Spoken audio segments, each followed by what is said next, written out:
Olá, eu sou o professor Lucas Neto.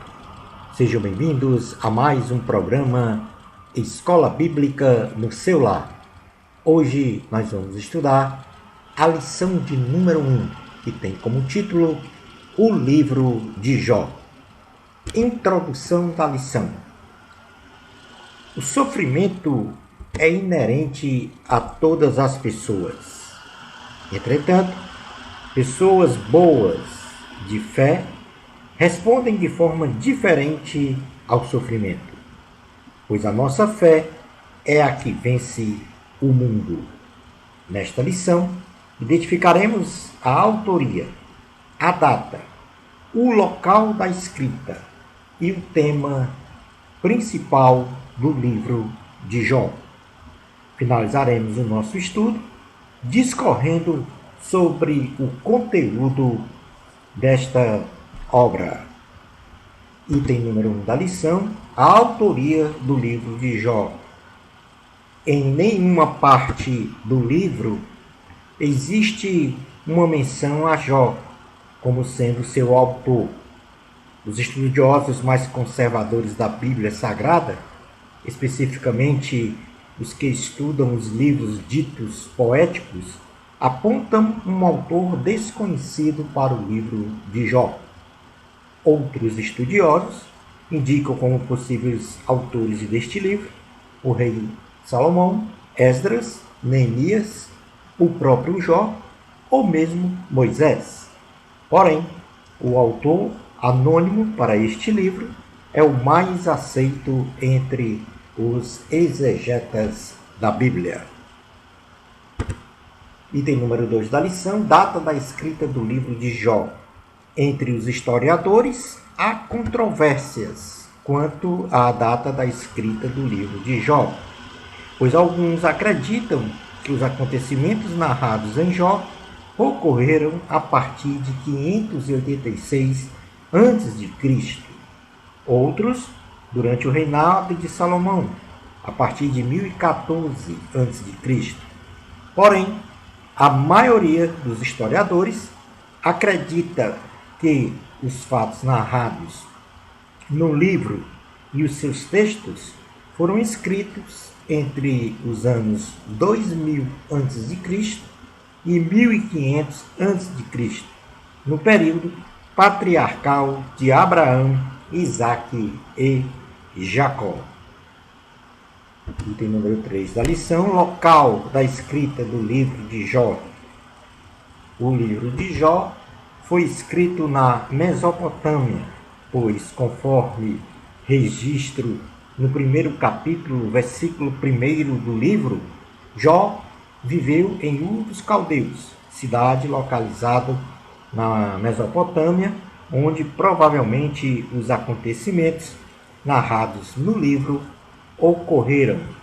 Jó, capítulo 1, versículo 1, diz assim: havia um homem na terra de Uz, cujo nome era Jó, homem íntegro e reto, temente a Deus, e que se desviava do mal. Tema do livro de Jó. O livro tem como tema principal o sofrimento humano e a fé sobrenatural, como resposta mais eficaz ao sofrimento.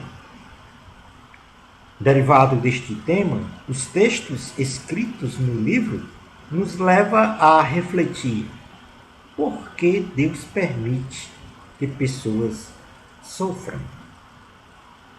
Passemos agora a estudar o conteúdo do livro de Jó.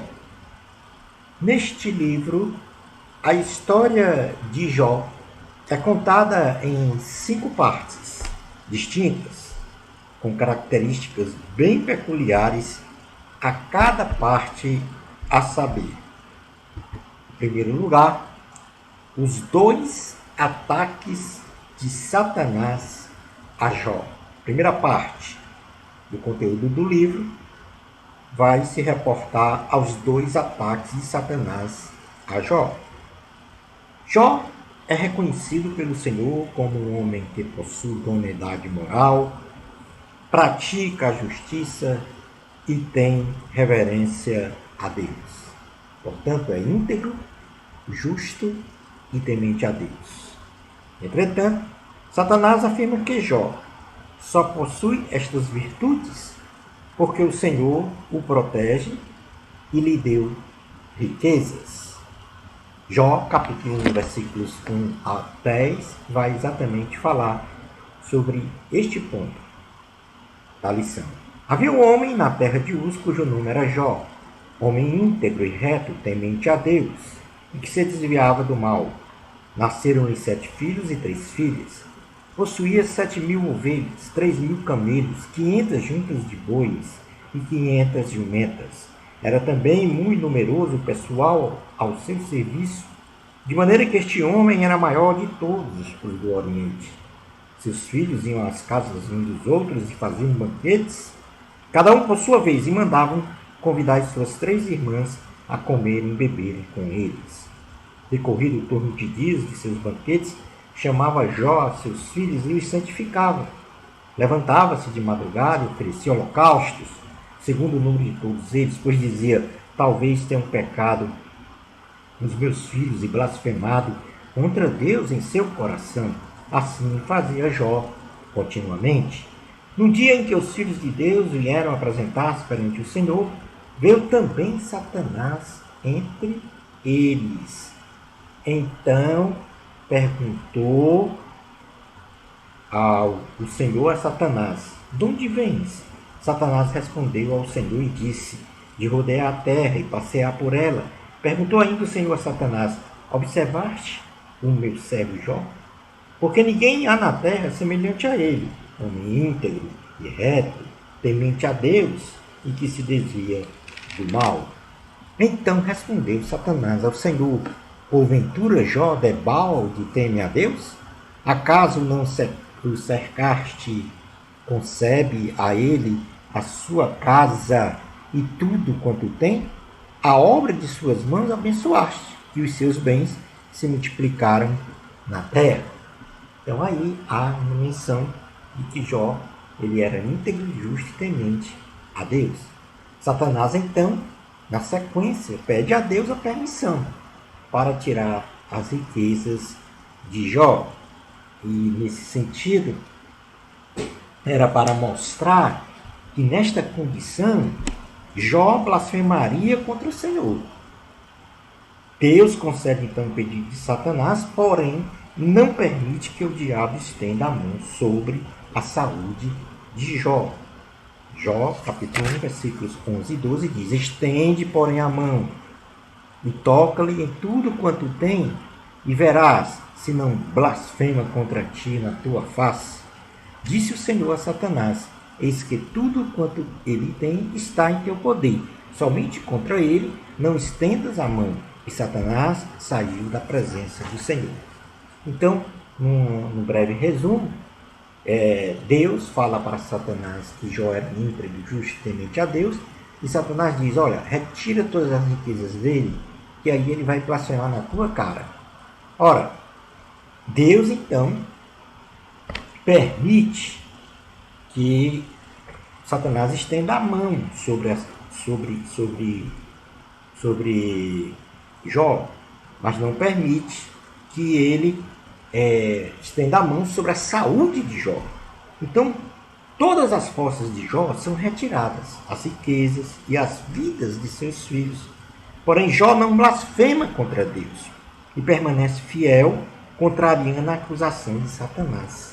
Jó não pecou e nem atribuiu falta alguma a Deus por ter perdido as suas riquezas e os seus familiares. Isso está escrito no livro de Jó, capítulo 1, versículo 13 a 22, que diz: sucedeu um dia em que seus filhos e suas filhas comiam e bebiam vinho na casa do irmão primogênito, que veio um mensageiro a Jó e lhe disse: os bois lavraram e as jumentas passeiam junto a eles. De repente deram sobre eles os sabeus e o levaram e mataram aos servos a fio de espada. Só eu escapei para trazer-te a nova. Falava este ainda quando veio o outro e disse: fogo de Deus caiu do céu e queimou as ovelhas e os servos, e os consumiu. Só eu escapei para trazer-te a nova. Falava este ainda, quando veio outro e disse: Dividiram-se os caldeus em 3 bandos, deram sobre os camelos, os levaram e mataram aos servos a fio de espada. Só eu escapei para trazer-te a nova. Também este falava ainda, quando veio o outro e disse: Estão teus filhos e tuas filhas comendo e bebendo vinho em casa do irmão primogênito. Eis que se levantou grande vento do lado do deserto e deu nos 4 cantos da casa, a qual caiu sobre eles e morreram. Só eu escapei para trazer-te a nova. Então Jó se levantou, rasgou o seu manto, rapou a cabeça e lançou-se em terra e adorou. E disse: Nu saí do ventre de minha mãe, e nu voltarei. O Senhor deu, o Senhor tomou. Bendito seja o nome do Senhor. Em tudo isto, Jó não pecou, nem atribuiu a Deus falta alguma. Jó é novamente reconhecido pelo Senhor como um homem que possui idoneidade moral, pratica a justiça e tem reverência a Deus. Ou seja, Jó é reconhecido novamente como íntegro, justo e temente a Deus, apesar do que tinha acontecido, de ter perdido todas as suas riquezas, de ter perdido a sua família. E nesse sentido, ele, mesmo tendo sido atacado por Satanás, no que concerne as suas riquezas e família, Jó ainda permaneceu fiel. Jó, capítulo 2, versículos 1 a 3, diz: Num dia em que os filhos de Deus vieram apresentar-se perante o Senhor, veio também Satanás entre eles apresentar-se perante o Senhor. Então o Senhor disse a Satanás: De onde vens? Respondeu Satanás ao Senhor e disse: De rodear a terra e passear por ela. Perguntou o Senhor a Satanás: Observaste o meu servo Jó? Porque ninguém há na terra semelhante a ele, homem íntegro e reto, temente a Deus e que se desvia do mal. Ele conserva a sua integridade, embora me incitasses contra ele para o consumir sem causa. Então Satanás responde ao Senhor. De que forma? Ele pede a Deus, Satanás então pede a Deus a permissão para tocar na saúde de Jó e assim mostrar que nesta condição, aí sim, Jó blasfemaria contra o Senhor. Deus concede esse pedido de Satanás, porém não permite que o diabo tire a sua vida. Ou seja, Satanás agora pede para tocar na saúde. Jó capítulo 2, versículos 4 ao 6, diz assim a palavra do Senhor. Então Satanás respondeu ao Senhor: Pele por pele, tudo quanto o homem tem dará pela sua vida. Estende, porém, a mão, toca-lhe nos ossos e na carne, e verás, se não blasfema contra ti na tua face. Disse o Senhor a Satanás: Eis que ele está em teu poder, mas poupa-lhe a vida. Jó é ferido por Satanás em sua integridade física e é tomado por tumores malignos em todo o seu corpo. E nesta condição é induzido por sua esposa a amaldiçoar a Deus e morrer. Porém, Jó rejeita a sugestão de sua mulher, não abre os seus lábios para blasfemar contra o Senhor e assim não peca contra Deus.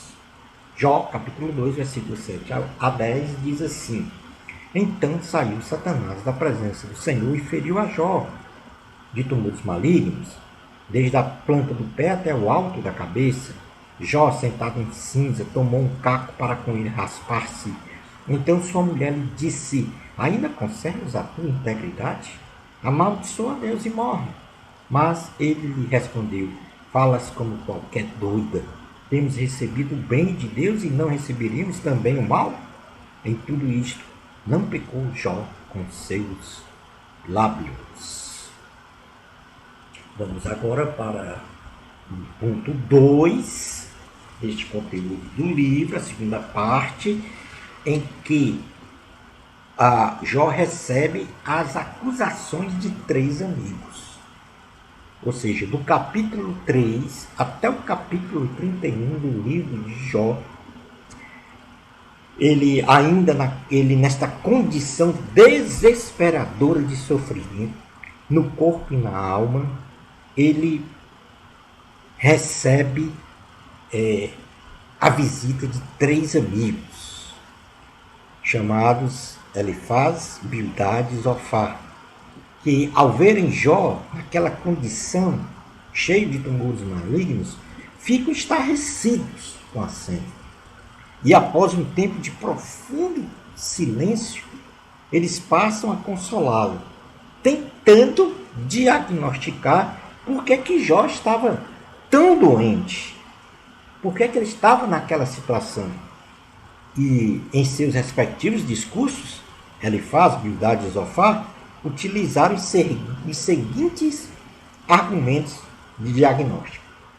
Eles disseram, em primeiro lugar, nos discursos que eles foram conversando com Jó, à medida que eles foram conversando com Jó, então eles foram tentando fazer um mesmo diagnóstico. E quais eram, então, esse diagnóstico? Primeiro, eles disseram que Jó estava em pecado. Por isso que ele estava sofrendo. Depois disseram que Jó precisava confessar este pecado oculto. Depois disseram a Jó que Jó deveria pedir a misericórdia de Deus. Pedir misericórdia a Deus. Para que ele ficasse liberto, livre, curado daqueles tumores malignos. Disse também a Jó, e eles disseram também a Jó, que Deus é misericordioso, mas que também Deus é justo. Por isso que Jó estava sofrendo, porque estava em pecado, e que você colhia o que plantava. E por isso ele estava sendo castigado por causa do pecado oculto.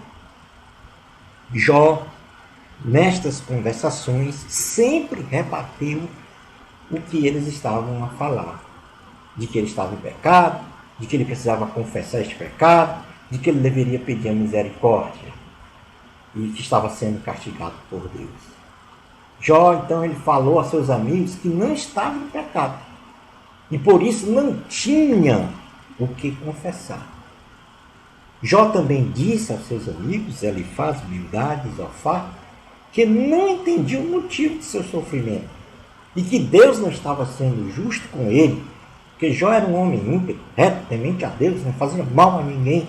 Então ele disse, olha, eu não tenho pecado, por isso eu não tenho o que confessar, e também eu não entendo o motivo por que eu estou sofrendo. O que Deus está fazendo comigo é de uma grande injustiça.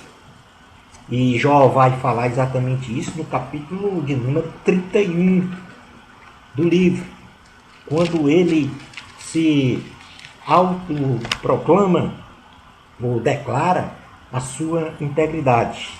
Eu não vou ler todo o capítulo, porque todo o capítulo vai do versículo 1 ao 40, mas vamos ler apenas aqui 10 versículos para termos uma ideia do que é que ele estava a falar nessas conversações que se deram do capítulo 3 até o capítulo 31.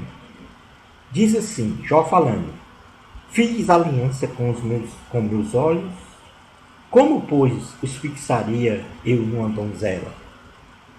Ou seja, ele está dizendo aqui que não comete o pecado de adultério. Que porção, pois, teria eu do Deus lá de cima e que herança do Todo-Poderoso desde as alturas? Acaso não é a perdição para o iníquo e o infortúnio para os que praticam a maldade? Dizendo aqui que não pratica a maldade. Ou não vê Deus os meus caminhos e não conta todos os meus passos?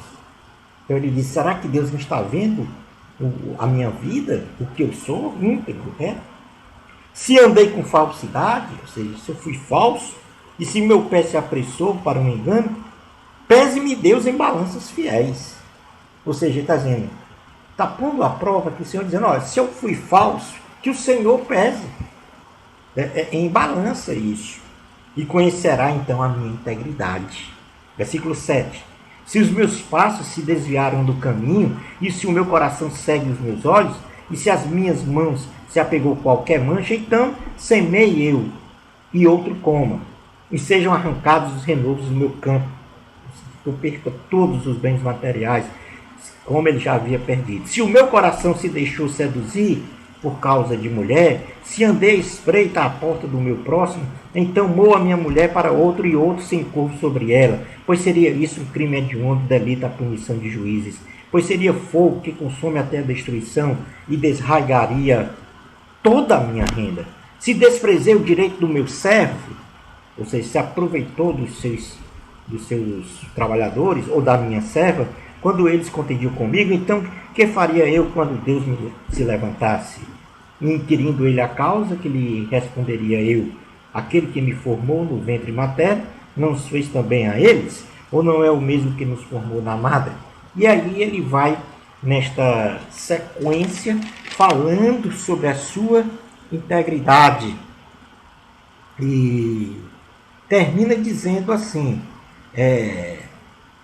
tomara eu tivesse quem me ouvisse, eis aqui a minha defesa assinada, que o Todo-Poderoso me responda, ou seja, está indagando a Deus, que o Todo-Poderoso me responda, que o meu adversário escreva a sua acusação, por certo que a levaria sobre o meu ombro, atalaria sobre mim como coroa, mostrar-lhe-ia o número dos meus passos, como o príncipe me chegaria a ele, se a minha terra clamar contra mim, e seus sucos juntamente chorarem, se comi os seus frutos sem tê-la pago devidamente, e causei a morte aos seus donos, por trigo me produza carnes e por cevada joio.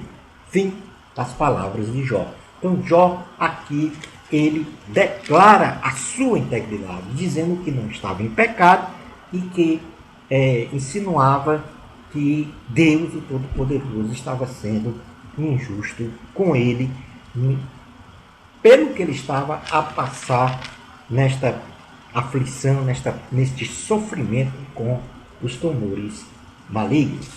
Esta é a segunda parte do livro, as acusações dos três amigos a Jó.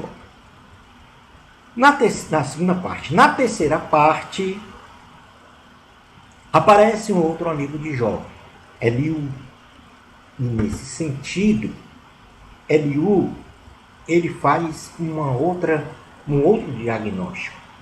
Ele não acusa Jó de ter pecado, não acusa Jó não diz a Jó para ele pedir misericórdia ao Senhor, diferentemente dos outros. Então, Eliú, que era um quarto amigo de Jó, ao tomar conhecimento do conteúdo das conversas de Elifaz, Bildade e Zofar com Jó, ele fica extremamente irado com Jó, pelo fato de ele ter se colocado como mais justo do que Deus e ter acusado o Senhor de injustiça. Eliú não admitiu isso. Eliú também ele fica irado com os três amigos de Jó, por eles não ter achado argumentos nobres para a situação de Jó, preferindo condená-lo como pecador diante dos homens e diante de Deus. Isso está registrado no livro de Jó, capítulo 32, versículos 1 ao 5, que nós vamos ler agora. Cessaram aqueles três homens de responder a Jó no tocante ao se ter ele por justo aos seus próprios olhos. Então se acendeu a ira de Eliú, filho de Baraquel, o buzita, da família de Ram. Acendeu-se a sua ira contra Jó, porque este pretendia ser mais justo do que Deus. Também a sua ira se acendeu contra os três amigos, porque mesmo não achando eles o que responder, condenavam a Jó. Eliú, porém, esperava para falar a Jó, pois eram de mais idade do que ele. Eliú era muito jovem. Vendo Eliú que já não havia resposta na boca daqueles três homens, a sua ira se acendeu. Então, do capítulo 32 até o 37 do livro, ocorre a conversação de Eliú com Jó. E em seus discursos, Eliú manifesta como ponto principal, primeiro, que nem todo sofrimento que passamos é fruto de uma punição de Deus. E em segundo lugar, que é no sofrer do homem que Deus lhe visa o bem.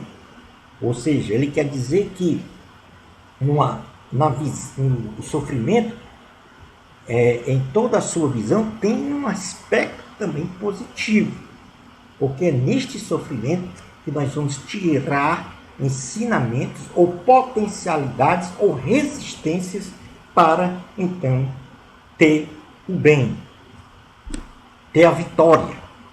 E é isso que Eliú diz no capítulo 36 a Jó. Tá?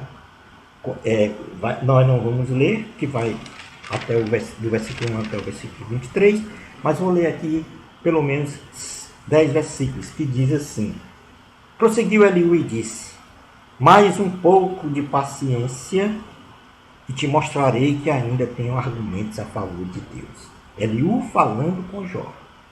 De longe trarei o meu conhecimento e ao meu Criador atribuirei a justiça. Porque na verdade as minhas palavras não são falsas. Contigo está quem é senhor do assunto. Eis que Deus é muito grande, contudo a ninguém despreza. É grande na força da sua compreensão. Não poupa a vida ao perverso, mas faz justiça aos aflitos. Do justo Deus não tira os olhos. Antes, com os reis no trono, os assenta para sempre. E são exaltados. Se estão presos em grilhões e amarrados com cordas de aflição, ele lhes faz ver as suas obras, as suas transgressões, e que se houverem com soberba. Abre-lhes também os ouvidos para a instrução, e manda-lhes que se convertam da iniquidade. Se o ouvirem e o servirem, acabarão seus dias em felicidade e os seus anos em delícias. Porém, se não o ouvirem, serão traspassados pela lança e morrerão na sua cegueira.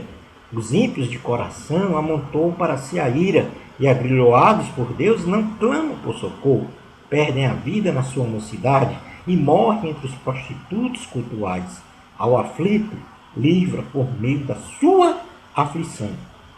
Ou seja, no sofrer do homem, Deus lhe visa o bem. Aqui no versículo 15 diz: ao aflito, livra por meio da sua aflição, e pela opressão lhe abre os ouvidos. Assim também procura tirar-te das falsas da angústia para um lugar espaçoso, em que não há aperto, e as iguarias da tua mesa seriam cheias de gordura. Mas tu te enches do juízo do perverso, e por isso o juízo e a justiça te alcançarão. Guarda-te, pois, de que a ira não te induza a escarnecer, nem te desvies a grande quantia do resgate. Estimaria ele as tuas lamúrias e todos os teus grandes esforços para que te vejas livres da tua angústia? Não suspire pela noite, em que povos serão tomados do seu lugar. Guarda-te, não te inclines para a iniquidade, pois isso preferes a tua miséria. Eis que Deus se mostra grande em seu poder. Quem é mestre como ele? Quem lhe prescreveu o seu caminho? Ou quem lhe pode dizer, praticar-te a justiça?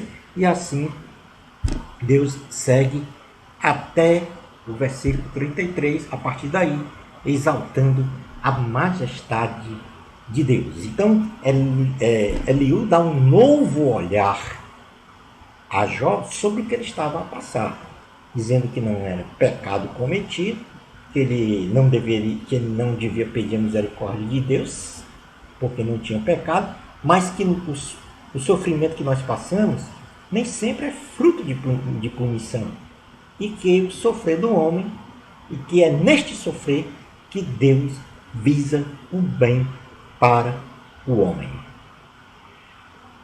Passando agora para a quarta parte do livro, aí Deus fala com Jó.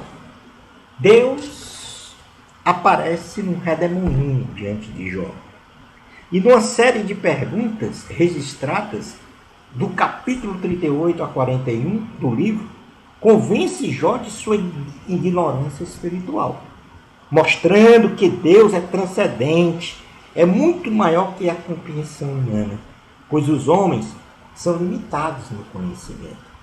Deus não revela a Jó porque permitiu tamanho sofrimento imposto a ele. Entretanto, ao ouvir a voz de Deus, Jó se coloca na sua condição de criatura, fecha a boca e se arrepende do que falou a respeito de si e de Deus com os amigos. Jó, capítulo 40, versículos 1 ao 5, diz assim a palavra do Senhor. Disse mais o Senhor a Jó: acaso quem usa de censuras contenderá com o Todo-Poderoso? Quem assim argue a Deus, que responda. Então Jó respondeu ao Senhor e disse: eu sou indigno, que te responderia eu? Põe a mão na minha boca. Uma vez falei e não replicarei. Aliás, 2 vezes, porém não prosseguirei. Ou seja, no capítulo 40 do livro de Jó, ou aliás, do 38 ao 41, o Senhor convence a Jó da sua ignorância fazendo uma série de perguntas. E estas perguntas mostram a Jó que Deus é transcendente, que Deus é todo-poderoso, que Deus é maior do que qualquer compreensão humana. Jó se convence da sua ignorância espiritual e então pede a Deus, no caso aí, ele na condição de criatura, ele se arrepende do que falou a respeito de Deus. Porque aos amigos Elifaz, Bildade e Zofar, ele falara que ele era íntegro, e que ele não tinha pecado, e que Deus estava sendo injusto com ele. Então ele se arrepende de ter falado isso. Ora, nesse sentido, na 5ª parte do livro, então, Deus restaura integralmente a vida de Jó.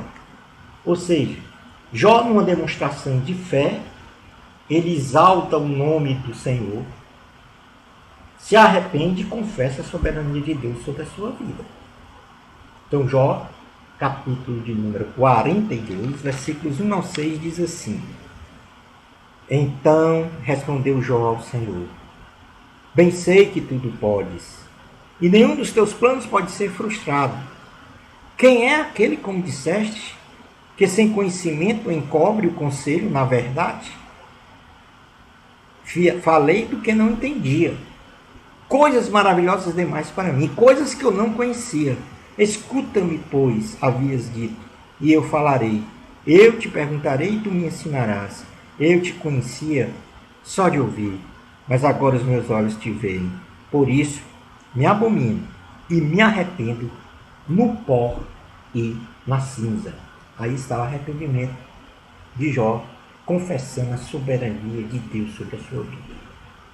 Deus fala então com Elifaz e repreende-o junto com Bildade e Zofar e ordena que façam sacrifícios de holocausto na presença de Jó, pois a oração intercessora de Jó os livrará da justiça de Deus, por terem falado loucuras contra o Senhor. E assim fizeram o que Deus havia ordenado. Jó, capítulo 42, versículos 7 a 9, diz o seguinte: tendo o Senhor falado estas palavras a Jó, o Senhor disse também a Elifaz, o temanita: a minha ira se acendeu contra ti, contra os teus 2 amigos, porque não dissestes de mim o que era reto, como o meu servo Jó. Tomai, pois, 7 novilhos e 7 carneiros, e ide ao meu servo Jó, e oferecei holocaustos por vós. O meu servo Jó orará por vós, porque dele aceitarei a intercessão, para que eu não vos trate segundo a vossa loucura. Porque vós não dissestes de mim o que era reto, como o meu servo Jó. Então foram Elifaz, o temanita, e Bildade, o suíta, e Zofar, o naamatita, e fizeram como o Senhor lhes ordenara. E o Senhor então aceitou a oração de Jó e perdoou também, não só a Jó, mas também aos seus amigos Elifaz, Bildade e Zofar. Posto isso, Deus restaura então os bens e a saúde de Jó. Deus restaura a prosperidade de Jó em todos os sentidos, tanto material como espiritual. Deus, então, em sua infinita misericórdia e pela paciência e fé de Jó, restaura a prosperidade deste, lhe dando o dobro de tudo que possuía, uma nova família, saúde e longevidade. Jó, capítulo 42, versículos 10 a 17, diz assim: Mudou o Senhor a sorte de Jó quando este orava pelos seus amigos, e o Senhor deu-lhe o dobro de tudo que antes possuía. Então vieram a ele todos os seus irmãos e todas as suas irmãs e todos quantos dantes o conheceram e comeram com ele em sua casa e se condoeram dele e o consolaram de todo o mal que o Senhor lhe havia enviado. Cada um lhe deu dinheiro e um anel de ouro. Assim abençoou o Senhor o último estado de Jó, mais do que o primeiro, porque veio a ter 14.000 ovelhas, 6.000 camelos, 1.000 juntas de bois e 1.000 jumentas. Também teve outros 7 filhos e 3 filhas. Chamou o nome da primeira Gemima, o da outra Késia, e o da terceira Querem Apuk. Em toda aquela terra não se acharam mulheres tão formosas como as filhas de Jó, e seu pai lhes deu herança entre seus irmãos. Depois disto, viveu Jó 140 anos, e viu a seus filhos e aos filhos de seus filhos até a 4ª geração. Então morreu Jó, velho e farto de dias. Portanto, o conteúdo do livro de Jó passa por 5 partes. Em primeiro lugar, os 2 ataques de Satanás a Jó. Em segundo lugar, as acusações dos 3 amigos a Jó. Em terceiro lugar, a repreensão do amigo Eliú a Jó. Em quarto lugar, Deus fala com Jó no redemoinho. E em quinto lugar, Deus restaura integramente a vida de Jó, tanto no sentido material como no sentido espiritual. Concluindo a aula de hoje, em nossas vidas, venha o que vier, precisamos estar preparados espiritualmente para confiar no Senhor. Deus é o nosso refúgio, Deus é a nossa fortaleza, Deus é o nosso socorro bem presente. Shalom Adonai. Bênçãos espirituais de Jesus para você. Amor a Cristo, a glória é de Deus. Até o nosso próximo programa Escola Bíblica no seu lar, se Deus permitir.